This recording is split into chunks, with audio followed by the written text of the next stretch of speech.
जय हिंद। तो हमने द आर्टिस्ट का 1 to 18 लाइंस देख लिया था और आज हम लोग देखेंगे लाइन नंबर 19 से, ठीक है ना। और आज बहुत ही ज़्यादा इंटरेस्टिंग है क्योंकि इस वीडियो में मैं चाहूँगा कि सारे चैप्टर ख़त्म कर दूँ, ठीक है ना। तो आप इस वीडियो को थोड़ा अंत तक देखिए ताकि आपको एक एक चीज़ क्लियर हो जाए। ओके, एक एक चीज़ क्लियर हो जाए एंड विथ हिंदी एक एक चीज़ मैं बताने वाला हूँ, ठीक है। तो देखेंगे आगे हम लोग कि जो इसका पैशनेट था, जो इसका दीवानगी था सेवी का, ठीक है ना, गॉड्स के प्रति, वो घटता नहीं है, ठीक है ना, और दिन प्रतिदिन बढ़ते जाता है। बट टीचर एंड पेरेंट्स के वजह से, मतलब टीचर और पेरेंट्स मिलकर इसके जो मतलब पैशनेट है, जो इंटरेस्ट है, वो किस तरह से कुचल देते हैं दोनों तीनों लोग मिलकर, हम लोग इस चैप्टर में, हम लोग इस लाइनिंग में देखने वाले हैं, ठीक है ना। तो आपसे रिक्वेस्ट है कि आप एक एक लाइन को समझते हुए सारे लाइन को समझिए, ठीक है ना, कि एक एक चीज़ क्लियर हो जाए। चलिए, लाइन नंबर 19 कह रहा है, one day he was walking along an unfamiliar back street. ऐसे तो हमने पढ़ा था कि लगभग जितने भी स्ट्रीट था सेवी का जाना पहचाना था, लेकिन एक दिन क्या हुआ कि he was walking along an unfamiliar back street. किसी अपरिचित गली में एक दिन ये वॉकिंग करते करते मतलब चला जाता है, ठीक है ना। He came upon an old woman with a fruit stall, ठीक है। एक दिन वह किसके पास चला जाता है, एक ओल्ड वोमैन के यहाँ, एक ओल्ड वोमैन के यहाँ विथ अ फ्रूट स्टॉल, जो फ्रूट स्टॉल मतलब स्टॉल पर फ्रूट बेचती है, ठीक है ना। मतलब एक अपरिचित गली में घूमते घूमते किसी बूढ़ी औरत के पास चला जाता है जो फल के ठेला लगाए, स्टॉल का मतलब क्या होता है, ठेला समझिए, लगाए, उस पर फल बेचती है, ठीक है ना। She was selling dried persimmons. देखिए, ड्राइड का मतलब सूखा और परसिमोन्स का मतलब ऐसे खुरमा होता है, एक तरह से मिठाई होता है, मतलब सूखा मिठाई एक तरह समझिए ना। एंड ऑरेंज, वो क्या क्या बेचती है, she was selling dried persimmons मतलब सूखा, परसिमोन्स खुरमा, और संतरा बेचती है। On the shutter of the house behind, ये वाला थोड़ा सा वर्ड समझिएगा, on the shutter of the house behind the stall she had hung a large cluster of gods. देखिए, on the shutter of the house behind मतलब पीछे में, ठीक है ना, वो घर के जहाँ शटर लगाई थी उसके पीछे में, द स्टॉल सी हैड हंग, ये देखिए हंग का मतलब लटकाना, ये लार्ज क्लस्टर, क्लस्टर का मतलब क्या होता है, ग्रुप होता है। गॉड्स के ग्रुप को हम लोग, गॉड्स के ग्रुप को क्या बोलते हैं, क्लस्टर बोलते हैं, ठीक है ना, मतलब गुच्छा। वो एक बहुत बड़ा गुच्छा में गॉड्स लटकाई हुई थी, देखिए, इसलिए तो वहाँ पहुँच गया। अब समझिए, जब वो पहुँचा होगा और गॉड्स देखा होगा तो पहले से ही उसका दीवानगी इसमें था। देखिए आगे समझते हैं, मतलब स्टॉल के पीछे में इसने बहुत सारे क्लस्टर ऑफ गॉड्स, गॉड्स का एक मतलब लौकी का एक कहिए गुच्छा ही लटकाई हुई थी, ठीक है। आगे मतलब स्टॉल रखी थी फल वगैरह का, सूखा फल का, और पीछे में क्लस्टर ऑफ गॉड्स रखी थी, ठीक है ना। आगे देखिए 20 line number, can I have A look said Sebi and immediately ran behind the stall and begin examining the god. Can I have a look? क्या मैं इसको देख सकता हूँ, सेबी ने कहा कि क्या बुढ़ी माँ मैं इसको देख सकता हूँ, और तुरंत वो स्टॉल के पीछे चला गया एंड बिगिन एग्जामिंग, और उसको क्या करने लगा, परीक्षण करने लगा, निरीक्षण करने लगा। एग्जामिन का मतलब देखिए, एग्जामिन का मतलब होता है ध्यान से देखना किसी भी चीज़ को, ठीक है ना। The gods suddenly he caught sight of one which was about 5 inches. अचानक से उसका देखिए कॉट साइट, ध्यान कहाँ पड़ गया, विच वॉज अबाउट 5 इंचेज लॉन्ग, मतलब एक ऐसे गॉड्स पर जो 5 इंच क्या था, लंबा था, ठीक है ना। And at first sight looked quite commonplace, something about, ठीक है, something about it made Seibei's heart beat faster. और जब उस 5 इंचेस कद्दू को इसने देखा तो सेबी का जो हार्ट बीट है, जो दिल की धड़कने हैं, वो बहुत ही तेज होने लगा। ठीक है ना, क्योंकि ये उसको क्या आ गया, quite look quite common place, मतलब बहुत ज़्यादा पसंद आ गया समथिंग अबाउट, और इसके बारे में सोचकर हार्ट बीट जो था सेबी का वो क्या होने लगा, काफ़ी तेज होने लगा। मतलब ये इसको बहुत ज़्यादा पसंद करने लगा। ठीक है ना, इसके लायक कद्दू मिल गया, इसके लायक गॉड मिल गया। ठीक है। 21 how much is this one, he asked painting out the word. देखिए पैंट, पैंट हमने नानू काका वाला जो चैप्टर पढ़ा रहे थे, पैंट का मतलब हाँफना। ठीक है, उसने हाँफते हुए पूछा, बेचैन हो गया एकदम से, वो हाँफते हुए पूछा, he asked painting word of the, ठीक है, out the words, how much is this one, ये कितने का है। मतलब जो बूढ़ी औरत थी वहाँ, बूढ़ी माँ थी जो वहाँ, उनसे पूछा कि ये कितने का है, मतलब हाँफते हुए शब्दों में पूछा। ठीक है ना। अच्छा आगे समझिए 21 से, देखिए 21 में कह रहा है how much is this, he ask panting out the words. 22 well said the old woman, since you are just a lad I will let you have it for 10 cent. देखिए क्या बोली बूढ़ी माँ, देखिए क्या बोली, वेल अच्छी बात है, चूंकि तुम क्या हो, अभी बच्चे हो, अभी लड़के हो, लैड का मतलब क्या होता है, लड़का, इसलिए मैं तुम्हें ये बस 10 सेन में दूंगी। 10 सेन, हमने बताया कि सेन इज व्हाट, सेन वहाँ का मुद्रा है, जापान का मुद्रा आप ध्यान रखिएगा सेन है। जैसे हमारे इंडिया का मुद्रा क्या है, रुपया है, वैसे ही जापान का मुद्रा सेन है। तो उन्होंने बोला कि चूंकि तुम अभी बच्चे हो, लड़के हो, इसलिए मैं तुमसे ज़्यादा रुपए नहीं लूँगी, बस इस लौकी का बस तुमसे 10 सेन लूँगी। ठीक है ना। In that case said SEBI urgently, please hold it for me, won't you, I will be right back with the money. चूंकि सेबी पैसा लेकर नहीं गया था, तो उसने क्या बोला, इन दैट केस, इस प्रकार, सेड सेबी अर्जेंटली, मतलब अर्जेंटली, तुरंत उसने कहा, please hold it for me, कृपया मेरे लिए होल्ड करिएगा, रखिएगा, इसको बेचिएगा मत प्लीज। वोंट यू मतलब मेरे लिए क्या आप रख सकती है ना, I will be right back with the money, मैं अब भी जाता हूँ और तुरंत पैसे के साथ घर से वापस आता हूँ। ठीक है, आई होप कि यहाँ तक क्लियर हो गया होगा। मतलब उसके पास पैसा नहीं था, इसलिए वो अर्जेंट में बोला कि दादी माँ मैं तुरंत जा रहा हूँ और पैसे लेकर आ रहा हूँ। ठीक है ना। आइए 24 देखते हैं। 24 कह रहा है ही डैश्ड, डैश्ड का मतलब होता है तुरंत भागना, सरपट भागना नहीं होता है, ही डैश्ड होम।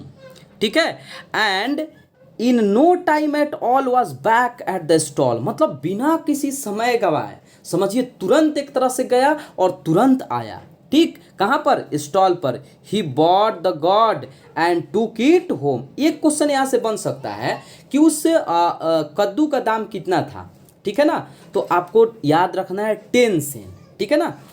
तब क्या हुआ कि ये दौड़ते हुए आया बिना समय गंवाए, and he bought the god at 10, he bought the god and took it home, मतलब वहाँ से कद्दू खरीदता है और कहाँ आता है, घर पर आ जाता है। ठीक है ना। देखिए 25 from that time on he was never separated from his new God. उस समय से लेकर, मतलब उस समय से लेकर ये कभी भी उस गॉड से, उस लौकी से, उस कद्दू से अलग नहीं हुआ। मतलब उससे और ज़्यादा इसका प्रेम क्या हो गया, दीवानगी क्या हो गया, बढ़ गया। ठीक है ना, और भी ज़्यादा उससे प्रेम करने लगा। इतना प्रेम था इसको ना, इतना दीवाना था ये गॉड्स का कि मतलब इसके बिना तो रह नहीं पाता था। और एक बात कि जो ये नया वाला ला दिया, इससे और ज़्यादा इसका प्रेम क्या हो गया, बढ़ गया। ठीक है ना। मतलब उस समय से ये कभी भी उस कद्दू से अलग नहीं हुआ। He even took it along to school and use to polish it under his desk in class time. अब देखिए ही इवन टूक, यहीं तक नहीं, यहाँ तक कि वो इस कद्दू के साथ स्कूल भी जाता था, मतलब स्कूल में भी लेकर जाता था। और क्या करता था, use to polish it under his desk in class time, और डेस्क में रखकर अंदर में वो सब कोई पढ़ता था और ये क्या करता था, उस कद्दू का पॉलिशिंग करता था। ठीक है ना। आप समझ सकते हैं कि इसका पढ़ने में बिल्कुल भी मन नहीं लगता था, इसका दीवानगी सिर्फ और सिर्फ कद्दू के प्रति था, ठीक है ना। इसलिए क्लास में भी लेकर जाता था, और क्लास जब चलता था तो क्लास टाइम में सब कोई पढ़ता होगा, सारे स्टूडेंट, तो ये क्या करता था, उसको पॉलिश करता था डेस्क के नीचे रख के। It was not long before he was caught at this by one of the teacher who was particularly insist because it happened to take place in an ethics class। लेकिन समझिए इस line को थोड़ा सा, it was not long before he was caught at this by one of the teacher, मतलब बहुत देर तक ये मतलब ये कहानी नहीं चली जो काम ये करता था, और एक दिन क्या हुआ कि किसी टीचर ने इसको पकड़ लिया कि ये पॉलिश कर रहा है, ठीक है ना। मतलब 2-4 दिन हो सकता था कि टीचर का नज़र नहीं पड़ा होगा, लेकिन एक दिन क्या हुआ कि अचानक टीचर की नज़र पड़ गई और बेचारा सेबी क्या हो गया, पकड़ा गया। Who was particularly insisted because it happened to take place in an ethics class। अच्छा, उस समय क्या था कि क्लास चल रहा था इथिक्स का, ethics we know very well, ठीक है ना, इथिक्स का क्लास चल रहा था। अच्छा, because it happen to take place in an ethic class, ethics class, ठीक है ना। कहने का मतलब ये नैतिकता का क्लास चल रहा था, इथिक्स का, और इंसिस्ट का मतलब होता है नाराज होना। मतलब जब टीचर ने ऐसा बिहेव देखा, कोई भी टीचर जनरली अगर देखेंगे कोई भी टीचर तो नाराज ही होंगे, तो क्या हो गए, वो तो पहले पकड़ लिए और उससे काफ़ी नाराज हुए, ठीक है ना। तो इथिक्स का मतलब क्या होता है, इथिक्स का मतलब हमारा जो सामाजिक बातें होता है, एक तरह से हम समझ सकते हैं, ठीक है ना। उसी क्लास में नैतिकता का क्लास चल रहा था, तो जब पकड़े टीचर तो उससे क्या हो गए, नाराज हो गए, ठीक है ना। आइए आगे और भी इंटरेस्टिंग होने वाला है। 26 कह रहा है, देखिएगा, the teacher came from another part of Japan and found it most offensive that children should indulge in such effeminate pastime as collecting gods. देखिए टीचर वहाँ क्या कह रहे हैं, लाइन नंबर 26 में, वो शिक्षक मतलब कहाँ से आते थे, जापान से ही आते थे, जापान के किसी अन्य हिस्से से आते थे, ठीक है ना। और उन्हें ऐसा करना बहुत ही अपमानजनक लगा, क्योंकि पढ़ने के लिए बच्चा आता है क्लास में और ये ऐसा कर रहा था तो किसी को भी लगेगा, ठीक है ना। अच्छा, वो क्या कह रहे हैं कि Japan found it must offensive that children should indulge इन, और वो कह रहे हैं कि आजकल के बच्चे, ठीक है ना, ऐसे ही पास्ट है, इंडल्ज इन का मतलब होता है शामिल होना, ठीक है, इंटरेस्ट होना, ठीक है। आजकल के बच्चे ऐसे ही, इफेमिनेट का मतलब होता है ना, समझिएगा, इफेमिनेट का मतलब क्या होता है, बेकार की काम, एक तरह से कह सकते हैं, लेडीज वाला काम भी कह सकते हैं इफेमिनेट के बारे में, ठीक है ना। क्या था इफेमिनेट का मतलब यहाँ समझना है कि औरतों वाला काम, ठीक है। वो टीचर समझाते हैं कि आजकल के बच्चे ऐसे ही काम में अपना टाइम क्या कर रहे हैं, गंवा दे रहे हैं। पास टाइम कलेक्टिंग गॉड्स, मतलब गॉड्स के, मतलब जब पकड़ा गया तो वो सारे बच्चे को ऐसे बता रहे, हिदायत दे रहे हैं कि ऐसा नहीं करना चाहिए, बट आजकल के बच्चे ऐसा कर रहे हैं। ही नेवर माइंडेड हैविंग, थोड़ा सा ध्यान दीजिएगा, he never minded having his student sing नानू वासुबुसी बैलेड्स हाउएवर रॉकसली। देखिए रॉकसली का मतलब होता है कर्कश। वो अगर कोई भी बच्चा गीत भी गाता था क्लास में ना, गाना भी गाता था, कैसे भी वर्ड में रॉकसली गाता था, तेज गाता था, तो उतना बुरा नहीं मानते थे। लेकिन इसके लौकी को जैसे ही पकड़ लिए कि ऐसा काम करता है, ये नानी वा बूसी बैलेड एक गाना है, ठीक है ना। ऐसा बात नहीं कि ये जापान का कोई गाना है इसीलिए यूज़ किया हुआ है, इससे कोई प्रॉब्लम नहीं होना चाहिए, ठीक है ना।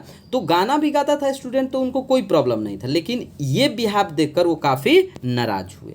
Now when he found Sebi silently polishing his god, his voice trembly with fury, ठीक है ना। मतलब जब वो देखे कि क्या कर रहा है, सेबी जो है साइलेंटली पॉलिशिंग कर रहा है, मतलब अपने गॉड को, अपने लॉकी को, मतलब उसको किसी से मतलब नहीं रहता था, आराम से बैठ कर क्लास में और पॉलिश करता था, ठीक है ना, अपने गॉड्स को। तो उनको बहुत ही गुस्सा आया, ठीक है, और गुस्सा आया, और वो किसके साथ बोलो, वॉइस ट्रेम्बली विथ फ्यूरी, मतलब बहुत ही अहंकार से बहुत ज़्यादा चिल्लाए, ठीक है ना। फ्यूरी का मतलब होता है आग बबूला होकर बोले। अच्छा 27 देखिए, you are an idiot he shouted, उन्होंने कहा इडियट का मतलब होता है बदमाश, उन्होंने चिल्लाया। There's absolutely no future for a boy like you, तुम्हारे जैसे लड़कों का कोई भी फ्यूचर नहीं है, ठीक है ना। यहाँ से समझिए, उन्होंने चिल्लाया कि तुम पॉलिश कर रहे हो, तुम्हारे जैसे लड़कों का कोई भी फ्यूचर नहीं है, ठीक है ना। Then and there he confiscated, confiscate का मतलब होता है जब्त करना, और उसके बाद उन्होंने, उस टीचर ने क्या किया, उसके लॉकी को, उसके गॉड्स को जब्त कर लिया, मतलब ले लिया। Then and there he confiscated the god on which Sebi had spend so many long hours for work, और वो उसका मतलब गॉड्स जिस पर सेबी ने बहुत सारा समय दिया था, इसका बहुत सारा पॉलिशिंग किया था, एक दिन पकड़ा गया और टीचर गुस्सा कर उसको क्या कर लिए, उसके गॉड्स को कन्फिस्केट कर लिए, जब्त कर लिए, ले लिए, ठीक है ना। SEBI started straight ahead and did not cry, SEBI बेचारा सीधा देखते रह गया लेकिन चिल्लाया तक नहीं, समझिए। उसको तो प्रेम बहुत था बट क्या करे, रोया भी नहीं, ठीक है ना। वो छोटा बच्चा 12 साल का बच्चा का इतना प्रेम देखकर समझ सकते हैं आप कि उसका कितना प्रेम होगा, ठीक है ना। मतलब उसके टीचर जब ले लिए होंगे तो समझिए कि उसका जान ही निकल गया होगा, ठीक है। आइए आगे समझते हैं। ले लिए फिर भी वो चिल्लाया नहीं। 28 में है, when he got home Seibei face was pale, समझिए निराश होता है। जब वो घर पहुंचा तो सेबी का जो चेहरा है एकदम निराश था। Without a word he put his feet on the warmer and sat looking blankly at the wall. अब देखिए, विदाउट ए वर्ड, बिना कुछ कहे हुए, he put his feet on warmer, मतलब अपना फीट क्या कर रहा था, सॉरी फीट पैर, वार्मर जिस पर लौकी को रखता था, अब चूंकि था नहीं लौकी तो क्या कर रहा था, आज ऐसे ही खाली हाथ आया था तो अपना फीट सेक रहा था एक तरह से कहिए। एंड सैट लुकिंग, ठीक है, ब्लैंकली एट द वॉल, और ऐसे ही खाली कहाँ देख रहा था, वॉल की तरफ देख रहा था, ठीक है ना। बहुत ही इंटरेस्टिंग स्टोरी लग रहा होगा आप लोग को। After a while the teacher arrived, समझिए कुछ देर बाद टीचर उसके घर पहुंच गए। इस as Seibei's father was not yet home from the carpenter shop where he worked. अब इससे पता क्या चलता है कि सेबी के पिताजी कौन सा काम करते थे, वो कारपेंटर थे, वो बढ़ई थे, ठीक है ना। यह आपसे वन वर्ड में मतलब ये ऑब्जेक्टिव में पूछ सकता है, ठीक है। मतलब जब वो टीचर पहुंचे घर पर तो उसके पिताजी नहीं थे, उसके पिताजी कहाँ थे, फादर वाज नॉट येट, वो अभी तक घर पर नहीं आए थे, ठीक है। वो कहाँ काम कर रहे थे, अपने carpenter shop where he work, जहाँ वो काम करते थे। The teacher directed his attack on Seibei's mother. अब जब पिताजी नहीं थे तो डायरेक्ट किस पर टीचर अटैक किए, मदर पर। और मदर को खरी खोटी सुनाए होंगे, बहुत सारे बात सुनाए होंगे कि आपका बच्चा ऐसे ऐसे काम करता है, ठीक है, इतना अच्छा करता है काम आप समझ सकते हैं, ठीक है। अच्छा जी, दिस सॉर्ट, देखिए 30, this sort of thing is the responsibility of the family, he said in A stern voice. Stern का मतलब होता है कठोरता के साथ। उन्होंने कहा कि इस प्रकार के, शॉर्ट का मतलब क्या होता है, इस प्रकार के, things is the responsibility of the family, इस प्रकार के जो दायित्व है वो मेरा नहीं है, वो फैमिली का होता है। फैमिली का मतलब परिवार का, आप लोग का, माता पिता का होता है। उन्होंने ये शब्द किसी हल्के आवाज़ में नहीं कहा, वो स्टर्न वॉइस मतलब कठोरता के साथ, जैसे नहीं आदमी डांटा जाता है। इसकी मम्मी पर सुना रहे थे क्योंकि पिताजी तो थे नहीं। It is the duty of your parents to see that such thing don't happen. ऐसे चीज़ों को आप लोग को ध्यान देना चाहिए, पेरेंट्स को ध्यान देना चाहिए कि ये ना हो, don't happen. In an agony of embarrassment Seibei's mother muted some apologise, समझिए।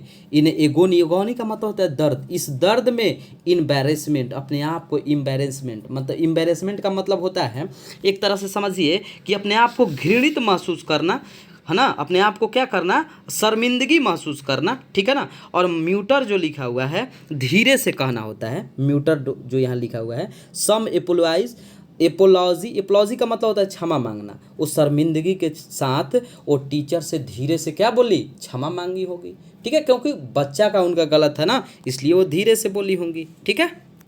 अच्छा जी, मीनवाइल मतलब तुरंत, कुछ देर बाद, ठीक है, Sebi was trying to make himself as inconspicuous as possible in the corner. Terrified, he glanced of his vindictive teacher and that wall direct behind where a whole row of fury prepared gods was hanging. What would happen if the teacher could sight of them? देखिए कितना interesting line लिखा हुआ है, देखिए कितना interesting line लिखा हुआ है। कह रहा है कि meanwhile SEBI was trying to make himself as inconspicuous as possible in the corner. वो इस दौरान जो सेबी बैठा हुआ था वो कॉर्नर में बैठा हुआ था और देखिए बैठकर क्या सोच रहा था। इनकॉन्स्पिक्यूअस का मतलब होता है अगोचर, ठीक है ना। वो बैठकर क्या सोच रहा था समझिए। टेरिफाइड, टेरिफाइड का मतलब डरा हुआ, ठीक है। He glanced off his vindictive teacher, वो अपने मतलब देखिए ऐसे विंडिक्टिव का मतलब होता है प्रतिशोध लेने वाले, बदले लेने वाले, ठीक है। उस पर मतलब उन पर वो ग्लांस किया, देखा। And the wall directly behind where a whole row of fully prepared gods was hanging। मतलब वो सोच रहा था कि कहीं मेरे टीचर का ध्यान मेरे पीछे यदि चला जाए, जहाँ हम गॉड्स को टांगे हैं, मतलब लटकाए हैं, पूरे ग्रुप के गॉड्स को हम लटकाए हैं, टांगे हैं, अगर वैसा हो गया तो ये विंडिक्टिव टीचर तो हमको छोड़ेगा ही नहीं, ठीक है। ये टीचर एक लौकी देखकर हम पर इतना गुस्सा कर रहे हैं, अगर वो देखेंगे कि यहाँ तो लौकी का भंडार ही है तो क्या करेंगे। What would happen if the teacher caught sight of them? क्या होता अगर हमारे शिक्षक जो घर आए हैं अगर उस पूरे लौकी को ग्रुप को, ठीक है, अगर देख लेते, ठीक है ना। हाँ समझिए, अगर उस भंडारा को देख लेते लौकी के तो क्या होता, मतलब ये सोच रहा है। आगे देखिए 32। Trembling inside, he waited for the rust, but at length, man exhausted his rhetoric and stamped angrily out of the house. Sebis heaved a sigh of relief. Trembling inside, मतलब ट्रेम्बलिंग बुदबुदाते हुए अंदर से। He waited for the rest but at length man exhausted his rhetoric and stamped angrily, मतलब पूरा गुस्साए हुए, ठीक है, पूरा गुस्साए हुए वह व्यक्ति, but at length man exhausted his rhetoric, समझिए, एंड स्टैम्प्ड एंग्रली, पूरा गुस्साए हुए, आउट ऑफ द हाउस, मतलब पूरा गुस्साए हुए बुदबुदाते हुए वो घर से बाहर जाते हैं, ठीक है। सेबी हेप्ड ए साई ऑफ रिलीफ, तब जाकर सेबी को थोड़ा सा रिलीफ, थोड़ा सा आराम मिलता है कि चलिए कम से कम अब तो हमारे टीचर चले गए, ठीक है ना। 33 देखिए।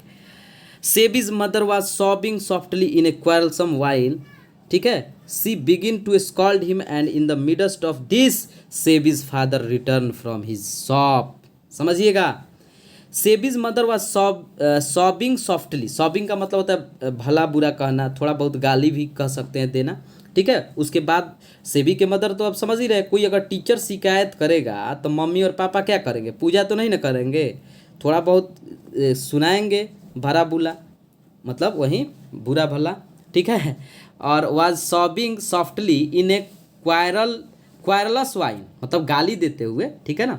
सी begin to scold him and in the midst of this, मतलब वो गाली दे ही रही थी, थोड़ा बहुत खराब, मतलब जो भी कहिए गाली दे ही रही थी कि इसके बीच में उसके पिताजी आ गए अपने शॉप से, अपने दुकान से, ठीक है ना।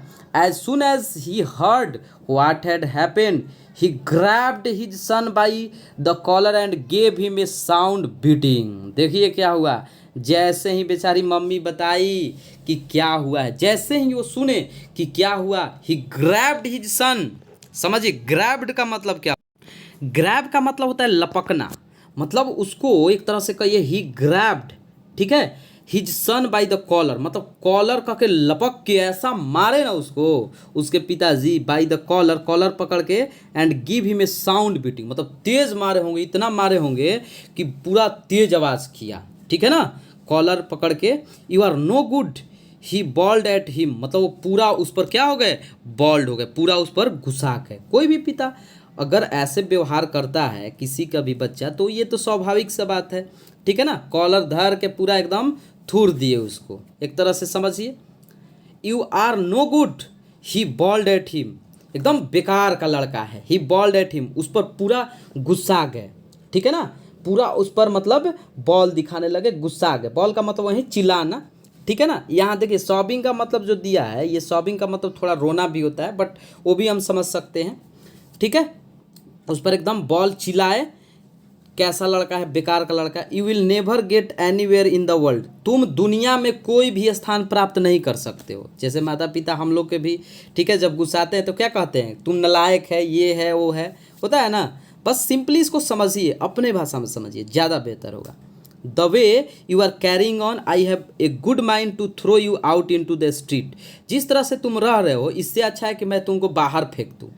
देखिए क्या कर रहे हैं पिताजी, भले ही कुछ करेंगे नहीं बट समझिए, कोई भी माता पिता अगर किसी टीचर से किसी दूसरे यहाँ से शिकायत आता है तो ऐसे ही बोलते हैं, ठीक है। इससे अच्छा है कि I have a good mind to throw you out on the street where you belong, ठीक है। तुम जहाँ रहते हो वहीं तुमको छोड़ दिया जाए, तुमको फेंक दिया जाए। The gods on the wall caught his attention without a word he fetched his hammer and systematically smashed to pieces. देखिए, और उनकी नज़र कहाँ पड़ गई, अटेंशन, ध्यान कहाँ चल गया, उस गॉड्स पर, मतलब जो भी वो भंडार बहुत सारे रखा था, ठीक है, से भी उस पर चढ़ा गया, मतलब उनका चला गया ध्यान उसके पिताजी का। और विदाउट ए वर्ड, बिना कोई वर्ड कहे हुए, ही फेट्स हीज हैमर एंड सिस्टमेटिकली, और एक पद्धति बद तरीका से उन्होंने हैमर से, हथौड़ा से, स्मैश्ड देम टू पीसेज,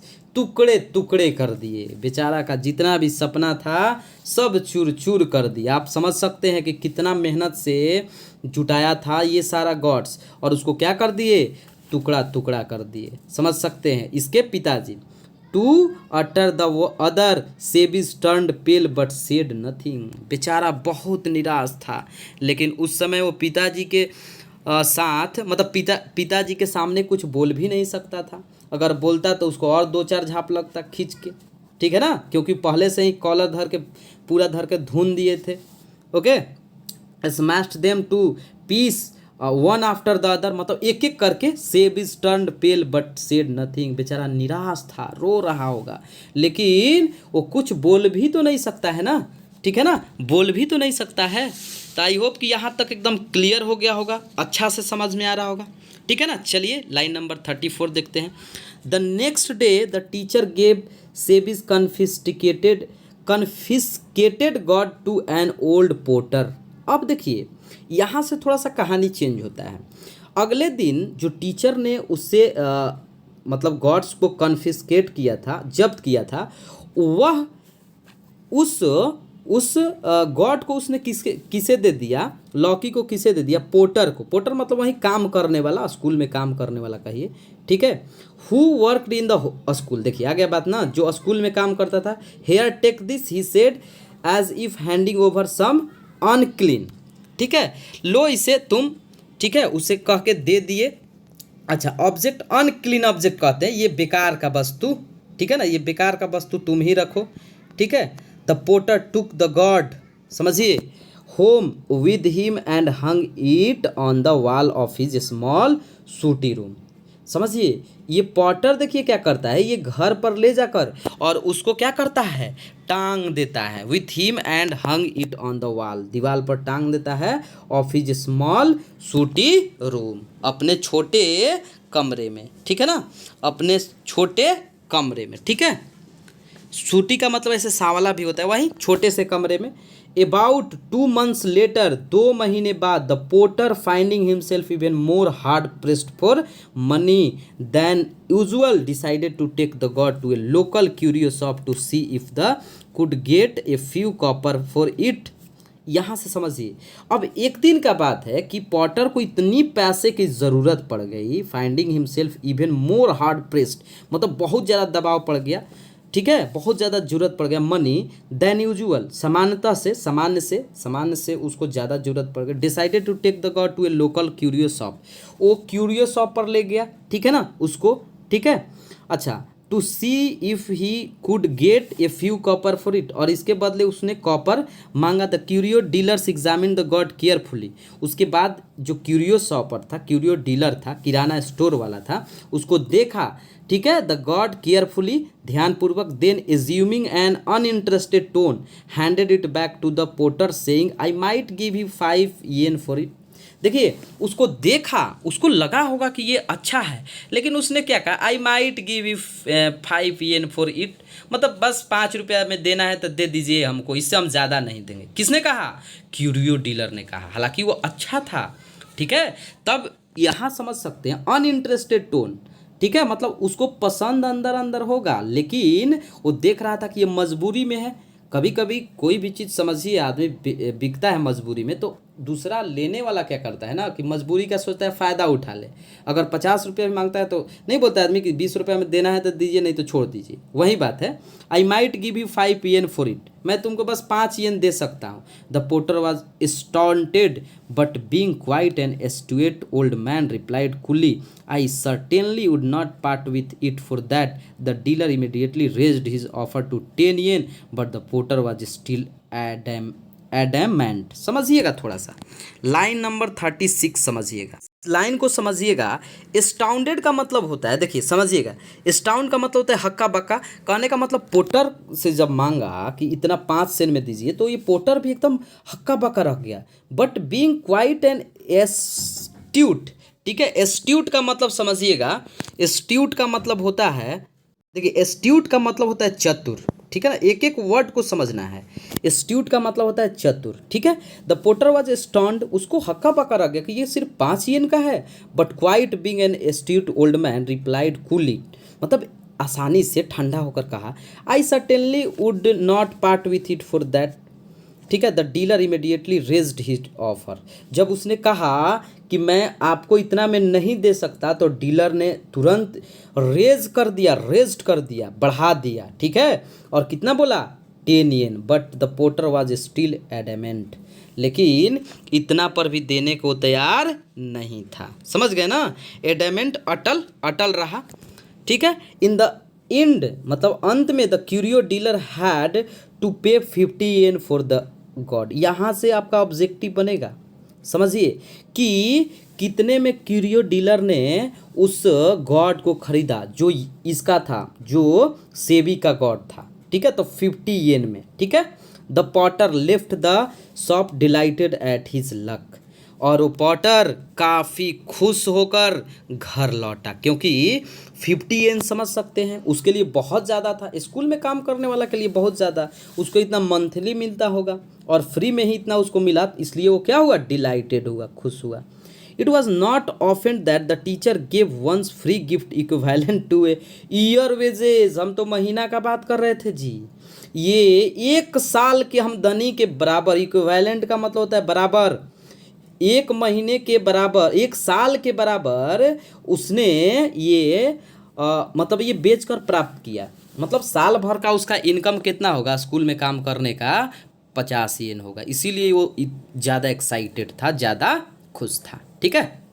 अच्छा देखिए नेक्स्ट है, the teacher even heard what had happened in the God, yes the Potter was क्या लिखा है जी, रुक जाइए 1 मिनट देखते हैं। देखिए क्लेवर लिखा हुआ है, the Potter was clever but he was not clever enough, little did he imagine this that this same god would be passed on by the courier dealer to a wealthy collector in the district for 600 yen।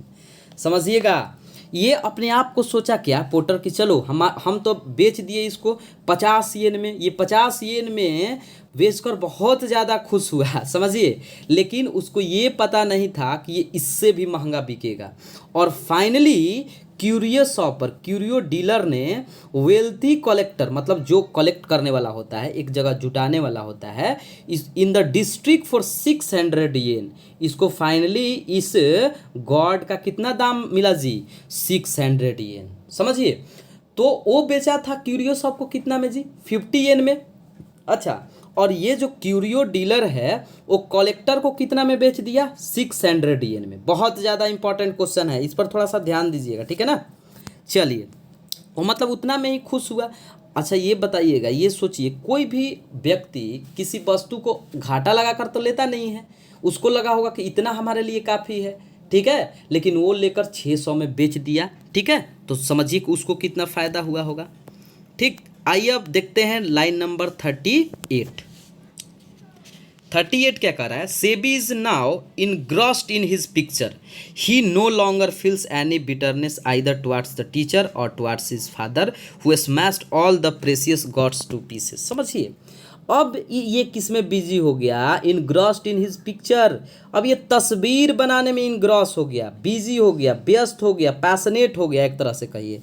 He no longer feels any bitterness, उसको कोई bitterness, उसको कोई दिक्कत नहीं हुआ, कोई problem नहीं हुआ, ठीक है ना। बिटरनेस का मतलब वही कड़वाहट नहीं हुआ, आइदर टुवर्ड्स द टीचर, नहीं तो टीचर के खिलाफ और नहीं अपने फादर के खिलाफ।